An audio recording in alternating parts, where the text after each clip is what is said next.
Next, we'll hear from a panel about eliminating property tax in North Dakota and whether that spells relief or ruin for North Dakota businesses, citizens, political subdivisions, and the state itself. So our panel consists of Senator Patten from District 26, Danette Welsh, Director of Government Relations with ONEOK, Neal, Stark County Commissioner, and Leslie Bieber, District Superintendent of Alexander Public School District. The panel will be moderated by Geoff Simon, Executive Director of the Western Dakota Energy Association. So please help me welcome the panel to the stage.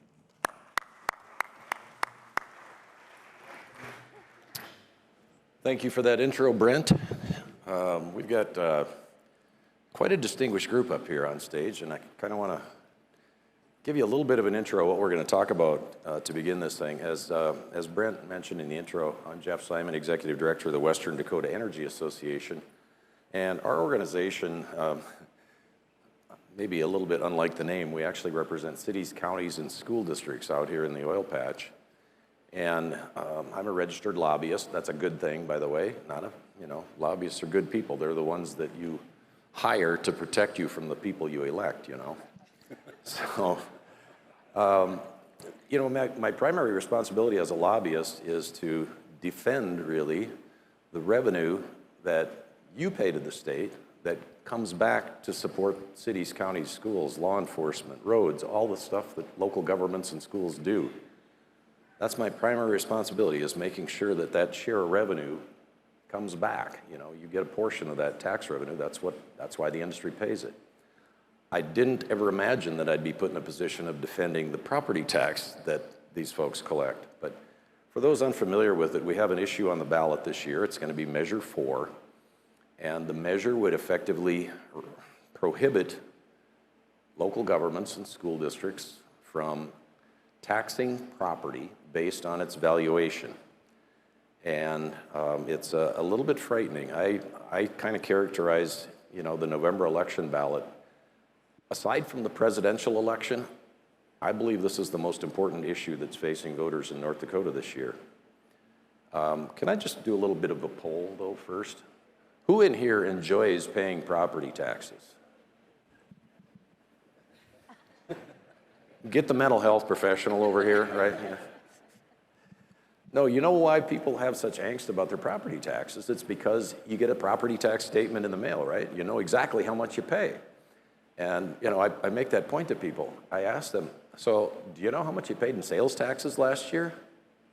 Nobody has a clue. But I would bet anyone in this room who's just halfway as well-to-do probably pays more in sales tax than they do property tax. But we get that angst among the public because you know exactly how much you pay. And how much you do pay, when we add it all up between residential, commercial, industrial, agricultural property, in North Dakota, our tax commission has determined that that adds up to, over a 2-year biennium, $3.1 billion. And this measure would take that $3.1 billion away and leave it into the hands of people like Dale Patten to figure out what we're going to do about it. So it's caused a little bit of consternation among a whole lot of people in North Dakota. There's a Keep It Local coalition that we put together. Our association joined it, and a whole lot of other associations joined it. This is just a portion of the list, okay? So on the left, you've got the agriculture energy groups. You see the Petroleum Council's a member of it, the Lignite Council's a member of it, and a whole bunch of ag organizations are part of it.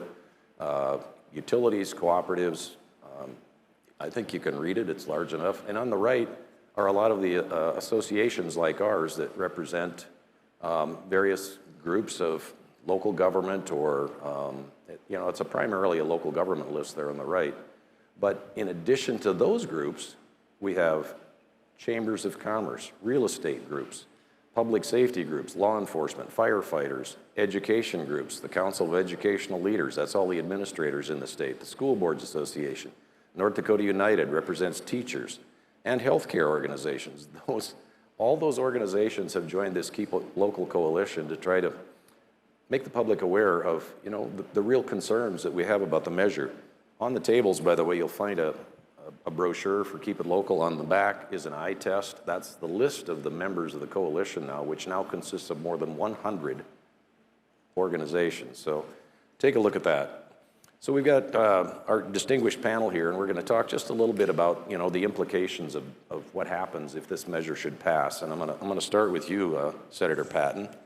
I'm going to need some assistance from the old specs here, but so proponents of the measure, of Measure 4, have said, and this is a quote, "The state continues to spend money like drunken sailors on political pet projects that have little to no benefit for North Dakotans." As a representative of local governments, I happen to know a good portion of state spending supports our political subdivisions, and some of those pet projects are actually pretty good investments in North Dakota. Can you describe a few of those for us, and what's going to happen if the measure passes? First, I want to briefly touch, in the last 40 years, we've had oil prices as low as $6 and as high as $140 a barrel. That creates some tremendously wide fluctuations in our revenue streams, if you can imagine. And our state, as everybody here knows, is highly dependent upon the oil and gas revenue for its budget. So when they say that we're spending like drunken sailors, I go back, I got in the Senate in 2019, was my first session. Pretty aware of what was going on down there, but I always walked in and I thought, this is an ultra-conservative approach that the state has when they look at their budgets and their spending. We have buckets that are reserved, we have budget stabilizations, we have funds that are set up in case that we have bad years. And in the last 10 years, we've had twice when our budget revenues were below what we anticipated, and we were able to pull our horns in. When we look at our opportunities, I'm going to go in. The state's budget is about $19 billion for the biennium, and you've heard that number being thrown out there. That's a big number. But I'm going to break that down a little bit further in what that actually means. Remember, that's a two-year budget, $19 billion. $6 billion of that actually is federally driven programs. Can't touch that. About $7 billion of that is what I would call fees for services. That's people that are paying the state fees for services that the state provides. Again, you can't touch that. That leaves about $6 billion left for the biennium. And this proposal would use about $3 billion of that. So half of what the state operates on would be used in this measure. So when we manage for our state's operating budget and our reserve funds and everything like that, again, I said a very conservative approach. We're very careful at what we call long-term expenses, annual expenses, or expenses that go on into the future. Very careful about how we do those. And those years when we have excess revenue and revenue is very good, then we look at one-time expenses.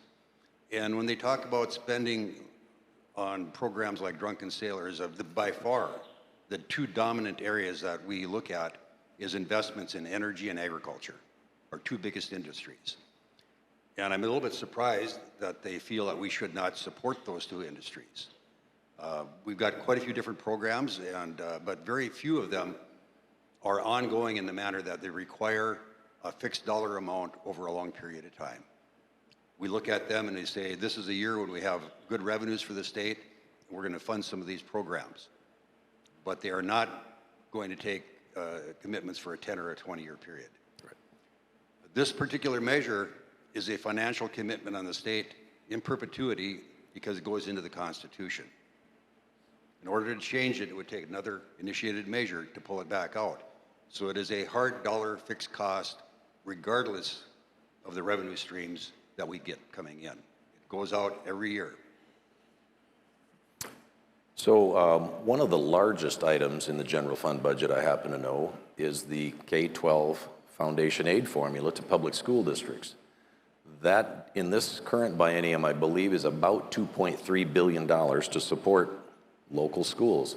The state pays about 75% of the cost of public school education. And that, by the way, is property tax relief, because otherwise that would have to be the source of it. But I'm going to go right down the line here to Leslie. And by the way, Leslie is the current president of my board of directors. So I have to treat her pretty nice, you know. Leslie, public school districts in North Dakota have long used property tax levies as a means to finance the debt associated with the bond issue for school construction. So can you kind of walk through a little bit how that process works and what options you would have to build a school or an addition to a school if this measure passes? Well, the bonds are actually voter approved at some point. So we have to have a 60% majority, and schools are the only ones that have to have a 60% majority on any bond debt when we go out for a referendum. Now, for example, Alexander unfortunately did not pass a bond referendum, but the voters prior to had given us levies in our building fund for maintenance and for new construction, and so my board just went out and sold bonds. Thankfully, legislation set up a revolving loan fund through Bank of North Dakota, where smaller schools like myself can borrow up to $10 million, larger schools up to $25 million, at a 2% interest rate. Once the money is done, then of course we have to go to the open market, and we just did, and thankfully received a 3.6% interest rate. So we use the building fund levies to pay that debt back over a 20-year period. That's, again, it's not just construction, but it's just the annual maintenance of a building.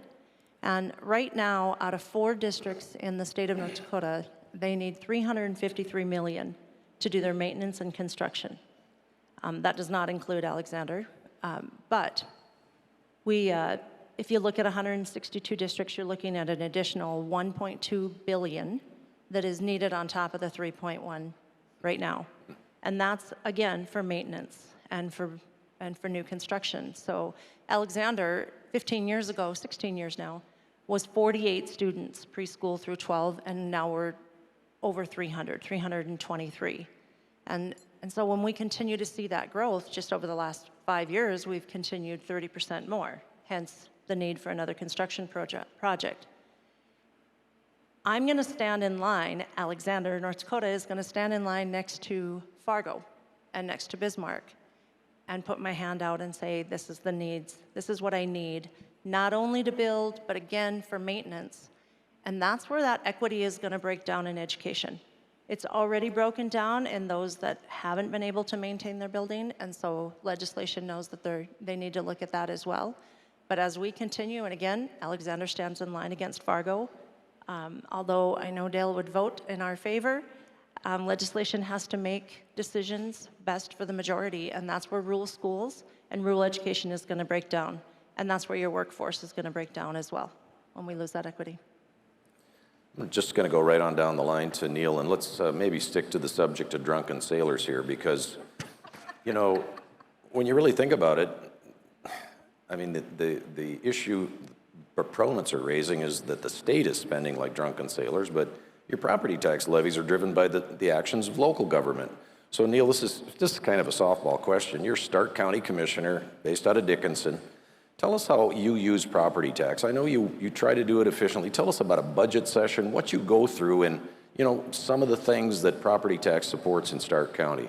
Yeah, and first of all, I'd like to basically echo what has been previously said, is that property taxes are really the only tax that is controlled and generated and spent locally. You spend sales tax, you spend state income tax, you spend gas tax, goes to Bismarck, it's kind of duffled up and then sent back to the local jurisdictions. But what we go through is we just had our preliminary budget meeting on Tuesday as a county. It was a 5.5-hour meeting. So for those that think we just rubber stamp and do all these kind of things and drunken sailor spending, it's far, far from that. The other thing that challenges us on the local level is that on the county, our biggest expenditures are law enforcement and infrastructure, our road department. Okay, that's about 62% of our budget. We can't build a mile of road for the same cost that we did 5 years ago. We can't fund Sheriff's Department for what we did 5 years ago. So if this measure passes 5 years from now, we have a huge, huge challenge.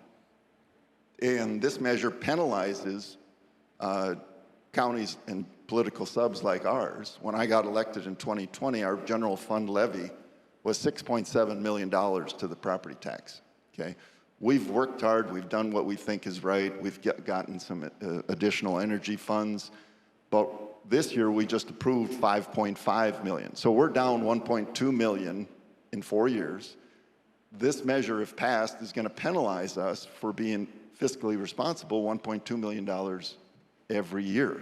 And that's not sustainable. We're trying to do our jobs, we're trying to do what's best, but just one last point. When counties were originally organized by the state, when we became statehood, basically the counties had 3 functions. It was law enforcement, infrastructure, and education. Well, the education component has kind of been taken away, but we've added, right now we're funding in our county 23 other agencies and things like that. And those are all based on citizen input, citizen demand, that they want these services, they demand them services. So we fund those accordingly and as best we can. Okay. So like some political debates nowadays, our panel members did get the questions in advance. Just want you to know that. So Danette has had a little time to prepare for this one. I want to ask now, Measure 4, it applies not just to property taxes on residential or agricultural property. It covers commercial, industrial, all these centrally assessed properties, pipelines, utilities, the operations of ONEOK. So can you give us an idea of the level of property tax contribution from ONEOK and other centrally assessed properties and the importance of that revenue to local government? Sure. First of all, not a drunken sailor down here. Not a drunken sailor. Second of all, I love the word contribution, as if it's, something we choose to do. Yeah. But yeah, so a little bit about ONEOK, just to start. I'm certain everybody here is aware of who we are, what we do, but just a bit of a snapshot of our footprint here in North Dakota. We have over 7,000 miles of pipe, 10 natural gas processing plants, 2 refined fuel terminals, and over 400 employees that live here. We pay, last year we paid in excess of $19 million in property tax. The lion's share of that, of course, Western North Dakota, primarily right here where we're sitting, but some of that, a nice portion of that also on the eastern side of the state where our refined fuels terminals and those pipeline assets are as well.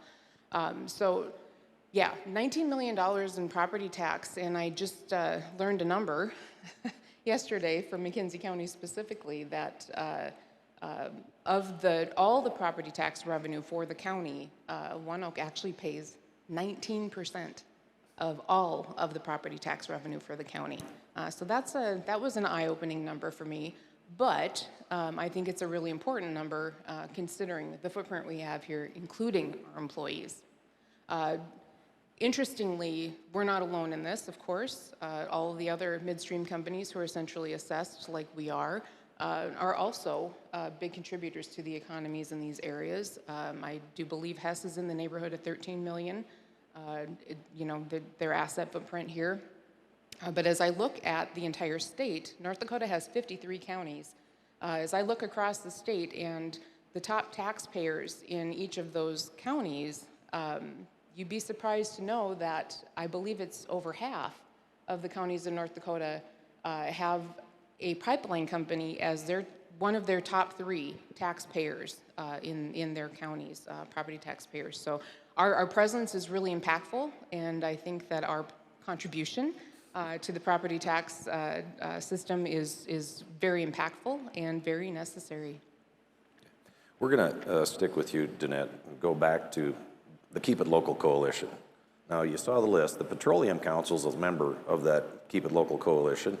ONEOK is a member of the Petroleum Council. So I'm sure Petroleum Council members don't like paying property taxes just like the rest of us. So why is the petroleum industry opposed to this measure?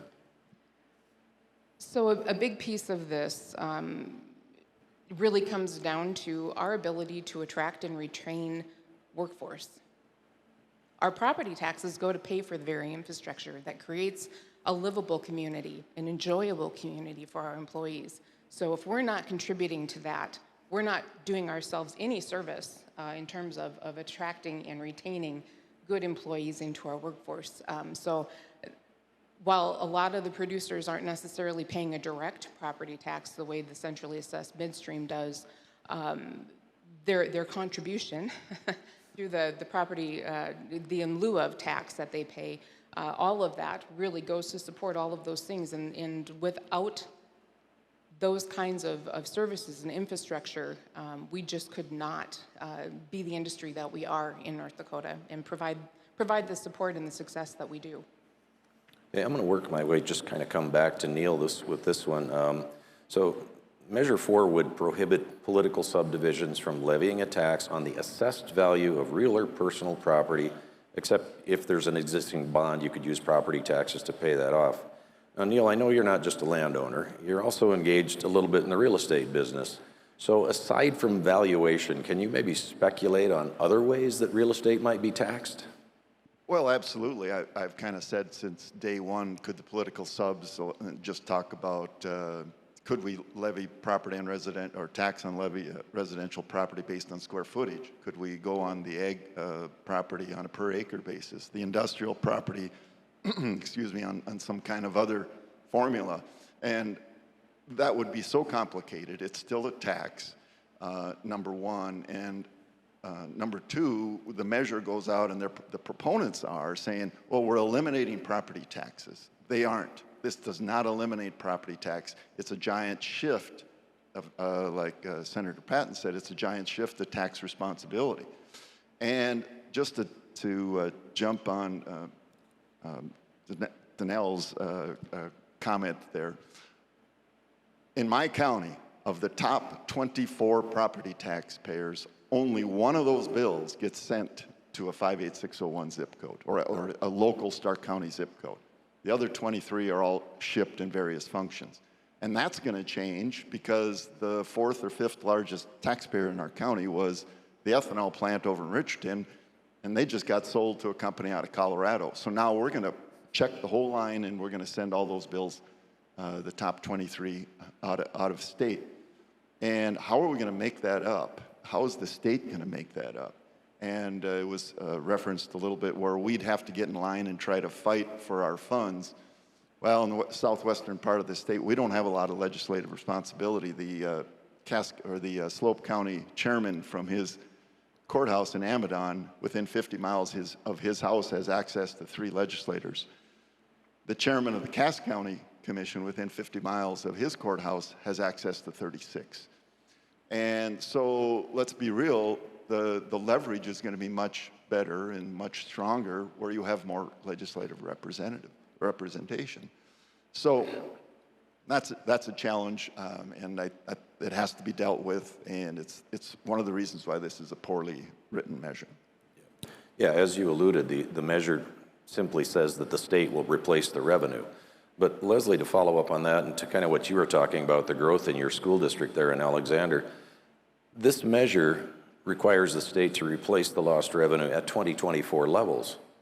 So how does that account for growth in a district like yours or the inflation we've seen the past few years? What happens? Well, I'm going to turn it back to the private sector. If you looked at your employees and said, I'm sorry, there's no money for growth of the company or inflation, how long would you keep quality employees?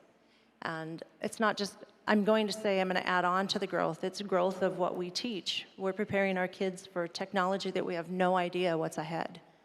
Look at artificial intelligence right now. So if we don't keep up with the new tech, do you want the workforce that can't sit behind the computer? Because that's our goal. Sit behind the computer and fix the issues, and then still be able to put on the gloves and walk out the door and handle and continue to fix the issue. So without that growth, not just as enrollment increases and inflation, we're going to lose quality educators, or I'm going to cut down so my classroom in my aides and ancillary staff, so my classroom teachers take on more kids and more students in their classrooms. And again, it's a rolling field. We don't want our kids to be less educated, and we want them to be prepared for what they're going to face. So when they come out, they're ready for you. And that's what's going to happen. So the responsibility to replace the revenue if this measure passes falls on the legislature, Dale. Fun job, right? I mean, I heard a presentation from the proponents of the measure say that they're looking at somewhere between 7 and 9 and maybe as many as 13 different pieces of legislation to figure out some way to come up with a replacement revenue. But we're talking about $3.1 billion. You know, they point to the legacy fund, you know, which is over $10 billion now, but $3.1 billion a biennium, that gets us through 3 bienniums if we could consume the whole thing, which we can't under the Constitution. But just tell me, legacy fund's not even an option, is it? Really? Legacy fund, right around 11 billion right now. We use what we call a percent of market value to determine how much of the fund that we're going to use. And that's about 3.5% per year based on a 5-year rolling average. So in a biennium, somewhere between $500 and $600 million is what becomes available. 100 million of that right now goes towards a bond issue. The state borrowed $680 million, I think at 2% a few years ago. One of the best bargains that we've ever done.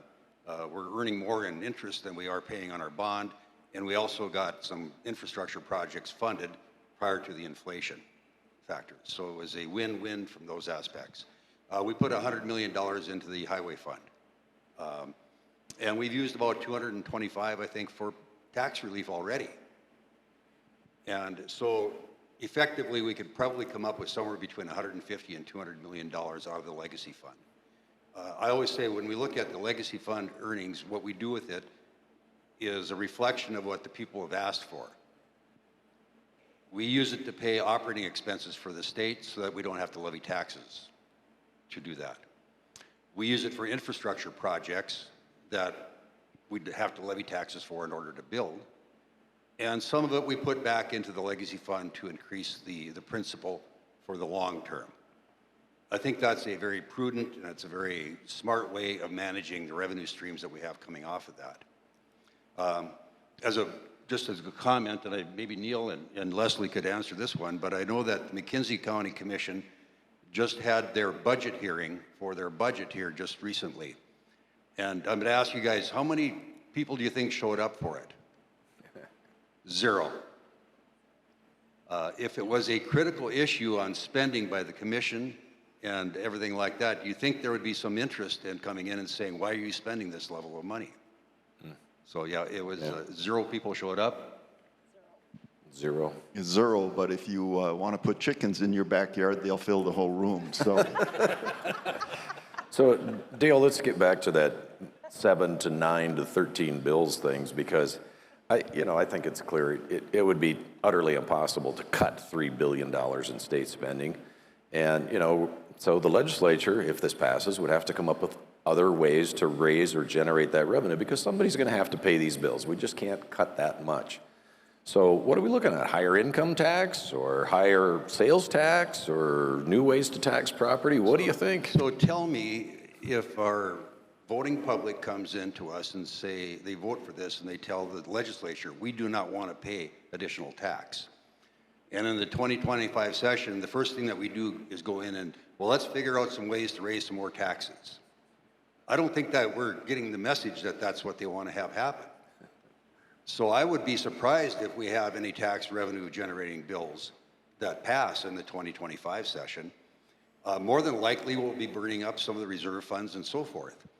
Now, one of the things that have been in mind, Neal mentioned the number of tax statements that go to out-of-state zip codes. McKinsey County, of the top 25, there's 1 that goes to in McKinsey County, 2 other ones that go in North Dakota, and the other 22 are out of state.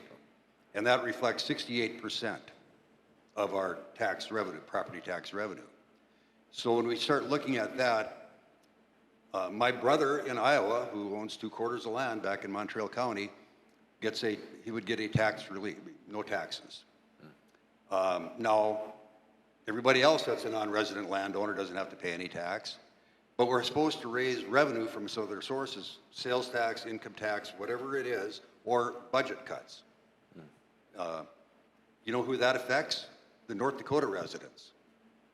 So we're shifting the tax burden that is being collected in many cases from out of state people, out-of-state entities, and they say, okay, we're going to make that up by increasing the taxes on the residents that live in the state.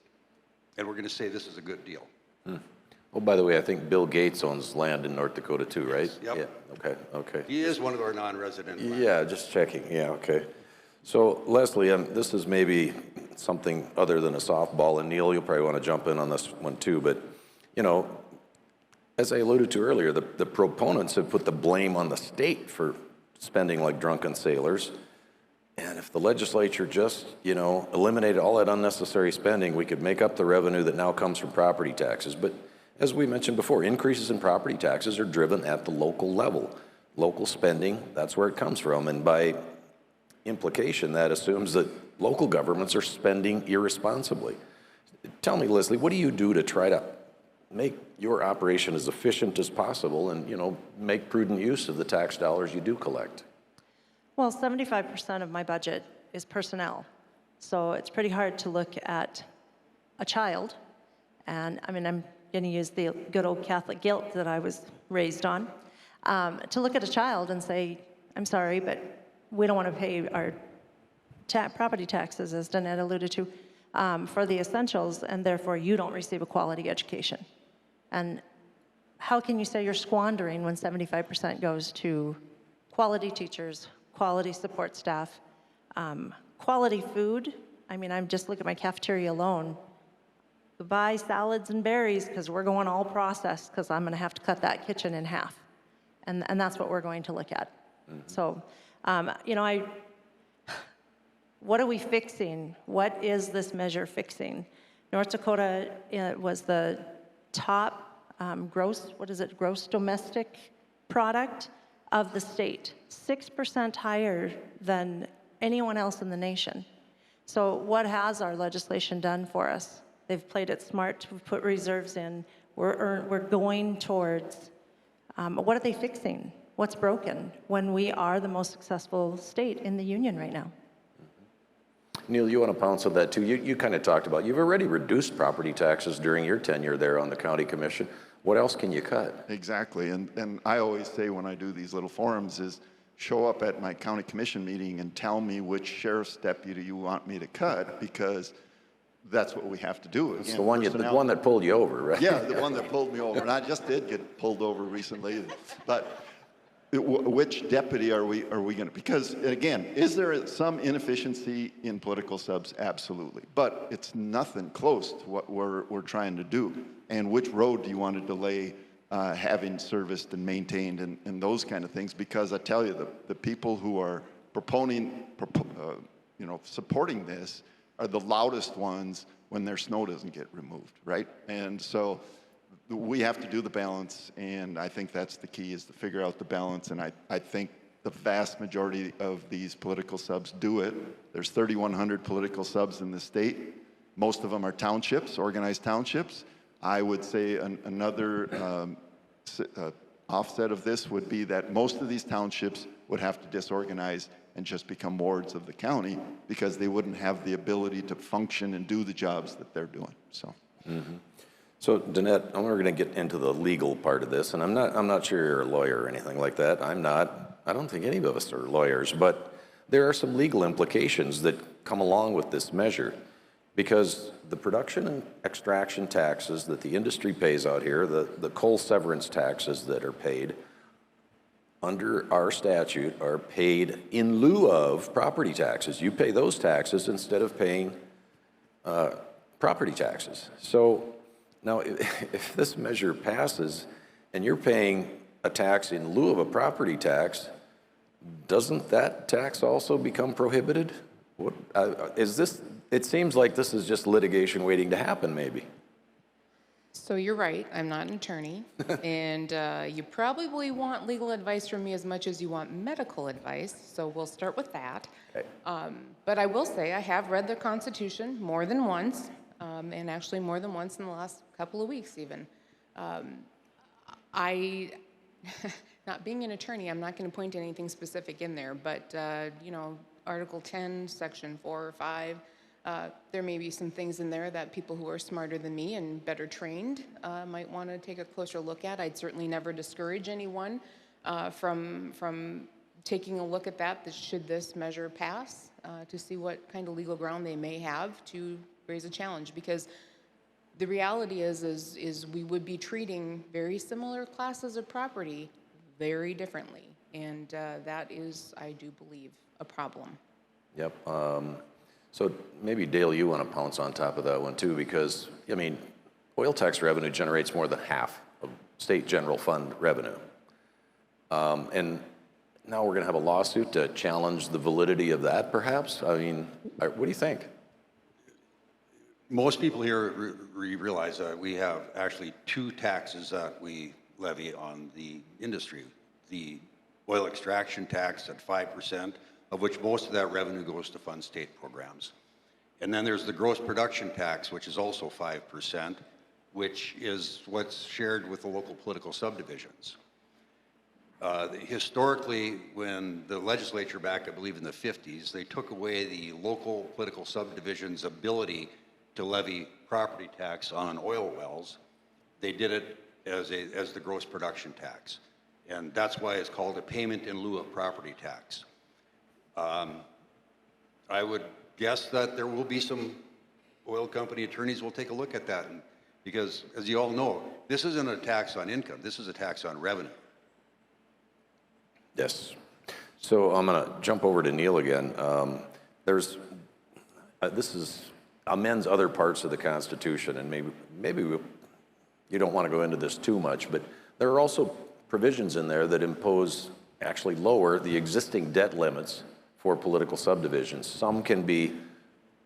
There can be an exception driven by a public vote, but there again, it's the assumption that you're not doing things right and that you're borrowing money recklessly. Yeah, absolutely. So the people who are saying everything should be local are trying to take the power away from the local political subs. So yeah, and what Geoff's talking about is an additional provision of this measure would limit or reduce, I should say, the amount of bonded indebtedness that a political sub can enter into from 5% to 2.5%. And again, this is a long conversation. It's a bad deal. Again, it's telling local, because the demands of Stark County are completely different than the demands of other counties, McKenzie County, Cass County, but yet we're trying to treat them all the same. And that's just bad policy. It's a horrible policy, and we just can't navigate through that unless we know, again, the bonded indebtedness takes a vote of the people, and when you have those measures supported and passed, you have the wins of the citizens in your county or city at your backs. So, So I mentioned in the intro kind of that Leslie Bieber is president of my board of directors, so have to treat her kindly. But I mean, honestly, if you get to know this woman, you'd be amazed at just how talented and knowledgeable and passionate she is about education. I'm not kidding. I mean, I'm fluffing her up a little bit here now, but that's honestly the truth. The first time I met Leslie, and I'm not even sure I talked to you that day, but the first time I saw Leslie was in the 2017 legislative session. There was a bill that session, and it was introduced actually by the majority leader in the House. It would have placed a 3% cap on local taxes. And Leslie and a parade of other people, I think Lynn James, the mayor of Bowman, who's on our board, was in that parade. A couple of other board members from our association were in that parade saying, caps are not the right idea. But I mean, it's probably going to be maybe brought up again this session. Tell us why a local cap, a state cap on property taxes, say 3% a year, doesn't work. What's the problem with that? Well, schools do have a limit right now. We have a 12% cap, so you can go up 12% on the dollar of the property tax that you took out the year before. But then even on top of that, we're limited. So for Alexander Public School and our general fund, we're at 65 mills this year. We can only go to 72 by the time, 82, 70 in our general and 12 in our miscellaneous. And then we're capped out. So even though you have the 12% cap, so limiting it to 3 was absolutely a nightmare for a school, just as Measure 4 will be. Not telling any of you how to vote, of course. But that's where the problem is as you continue to grow and as you continue to, I'm going to go back to as we continue to get into our technology, all schools are now a one-to-one, so everyone has a device in their hands. That's a huge bill for us every year. I don't know how many of you have teenagers out there with devices, but unless it's their phone, they don't necessarily think about the soda that's sitting next to it or walking around with one arm and typing while on the phone, right? So it's an investment that you have, and those caps limit what you can do. You know, Neal, I'm going to ask you to chime in on this one too. When I hear a 3% cap, and it kind of takes away your flexibility, your local control in a respect, but doesn't that 3% then become the minimum it's what you're going to do every year just because of the volatility that comes along? Absolutely. We're gonna bank that 3%, bank, even if we don't use it, kind of like a lot of the political subs are doing now in a kind of a defense mechanism to this measure. They're raising their mills that in the event something happens, they think they're going to get reimbursed at a higher level. Now that's a debate, that's a discussion that ultimately would happen in the session or whatever. But the other thing I want to make point of, more important than anything, people think this is going to eliminate their property tax. It does not. The other thing that I hear a lot of times, and I've gone to these meetings where people are 90% for the measure, I step in there and the comment is, well, you never really own anything if you can lose it to taxes, okay? So this measure doesn't fix that. If my county comes out and says, I'm going to levy on a per square foot basis and you don't pay your property tax, that tax, the square foot tax, if you want to call it, for 3 years, the 4th year, we're going to start a process to have that property, it's called forfeiting. It's not foreclosing, but it's called forfeiting, just like it is under the current setup. So this does not eliminate property taxes. If your neighbors or anybody else comes out to you and says, oh, I'm all for getting rid of property tax because I don't want a property tax bill, this does not do it. It just doesn't do it. Yeah, so we're winding down our time here, but Dale, I know at one time you were a county commissioner, so tell us about the local control issue here. I mean, everyone I've ever heard said, you know, spending is done best when it's closest to the people. Talk about local control a little bit and how that would affect that. Everybody talks about that, but usually when you talk about local control, controlling the money is what controls what happens. I'm going to stop. 12 years on the McKenzie County Commission, and I was trying to remember if I ever had anybody come in and ask for less services. It didn't happen to me anyway, the 12 years. And then when they talk about cutting spending, I mean, the political subs are spending too much, and I'm going to turn to the school system, and I turn this around and I say, so you're saying that 75 to 80% is salaries and benefits. You're saying that we're paying our teachers too much, we have too many teachers in the classroom, and we need to have more kids per teacher than we have, because that's what cutting spending means to a school district. When it comes to cutting spending to a county, we're saying we want our roads graded less often, we want to have our bridges inspected less often, we want to have less public safety, less fire, less police, less ambulance. So when you talk about cutting spending, those are the big categories on your tax statement. It's public safety, roads, and schools. And that's the point that I like to say is what you're talking about is real when it comes back to your own life. It's schools, roads, and public safety. Local service is all important. I don't know. I'd be pretty out of luck if they didn't come plow my street because my car rides real low to the ground. So I really appreciate those snow plows sometimes. Well, I want to thank our panel for joining us. And, you know, folks, there are 4 other ballot issues. We talked a little bit about the recreational marijuana yesterday. Study the ballot. Please, please be an informed voter and talk to your friends, neighbors, your coworkers, industry colleagues.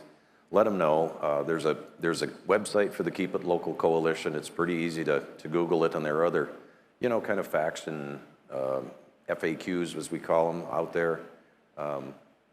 And I'm going to do one personal plug, not related to this panel, okay? The Western Dakota Energy Association has its annual meeting in about 3 weeks. We're going to be in Minot October 9th and 10th, and we've assembled a pretty doggone good agenda for that too. It's a day-and-a-half event. We've got a social with a fabulous entertainer, a young 22-year-old country singer, which seems to be the theme during the breaks. It's all country music, so I really want you to come hear Chloe Ray. And lunch, we're going to hear from Kathy Nessett. We've got a fabulous program. Senator Hogue is going to give an overview of what we can expect in the 25 legislature. It's all October 9th and 10th in Minot, and you can find it all at ndenergy.org. So I hope some of you will be able to come to Minot and join us for that. Roast beef and mashed potatoes for lunch, by the way. So we're out of time. I'll, again, thank our panel, and please be informed, voters.